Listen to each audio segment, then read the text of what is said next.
Now anyway, getting back to comparing and contrasting the profiles of the two perpetrators. On the right side of the page, we see that the Mosman, Australia extortionist says, quote, "I am a former Special Forces Green Beret munitions specialist." Unquote.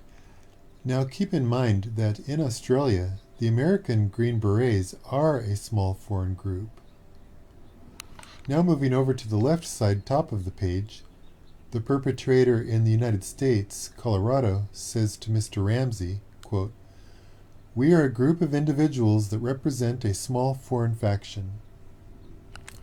So in both extortion notes, the perpetrator emphasizes that he is a group of mysterious foreigners. And on the right side of the paper, a little bit below that, extortionist Paul Peters says to Madeline's father, quote, "Do not trigger an explosion known in the American Armed Forces as a Brian Douglas Wells event."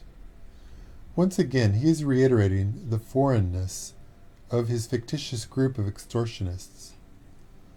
What the Mosman collar bomb extortionist is referring to in mentioning a Brian Douglas Wells event is the case in the United States where a man named Brian Wells had some acquaintances who chained a bomb to his neck and forced him to go into the bank and take out a lot of money and rob the bank. And they informed him that if he refused their orders, they would hit the remote control of the collar bomb and blow him up. And in the end, they did hit the remote control and he was blown up. So that is what the Australian madman Paul Peters is referring to when he mentions time and time again in the extortion note about the Brian Douglas Wells event. And also notice on the left side in the Ramsey note that the still unidentified killer says to Mr. Ramsey that, quote, "Two gentlemen will be watching over your daughter and do not contact the police and the FBI, etc." And on the right side of the paper, in the note to Madeline's father, Paul Peters warns him, quote, "Should I or my banking advisors or embedded informants become aware of blah blah blah," and he says, "Do not contact federal or state agencies or police or FBI." And now I'm going to turn to the next list of comparisons between the two notes. On the left side, the killer mentions in the note to Mr. Ramsey, about 7 times he mentions, "Do this or she dies." "If you deviate from my instructions, she dies." "Follow our instructions, she goes home," which implies if you don't follow our instructions, she dies. Now look at the right side. If you follow the instructions, it won't trigger a, quote, Brian Douglas Wells event, meaning she won't get blown up. He basically says that 1, 2, 3, 4, 5, 6, 7, or 8 times, depending on how you count. He says, "Do what I say or I blow up the collar bomb. Do what I say or she dies. Don't inform the FBI or she dies," in both notes. Now turning the page. Once again, follow our instructions and you get her back. And on the right side, follow the instructions and we provide you with the combination to remove the collar bomb. Now turn the page.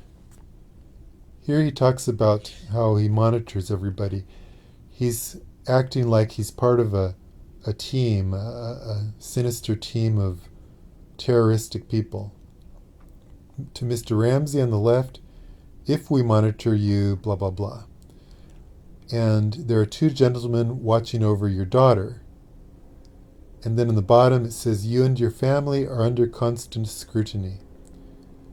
And Paul Peters, in his letter to Madeline Pulver's father, says, "If you disclose to the FBI and if you disclose to the bank," and then below that he says, should I or my banking advisors or embedded informants? Once again, in both letters, there's the embedded informants. If they become aware of you breaching anything in the instructions, you do so at your family's own peril. So family is mentioned in both letters. And now turning to the next page, on the left side, the unidentified extortionist in Colorado tells Mr. Ramsey, quote, "I will call you between 8 and 10 tomorrow." And at the right side of the paper, Paul Peters in Australia informs Mr. Pulver, quote, "You will be provided with detailed remittance instructions." And on the bottom left to Mr. Ramsey, the killer says, quote, "Don't try to grow a brain, John. You are not the only fat cat around, so don't think that killing will be difficult."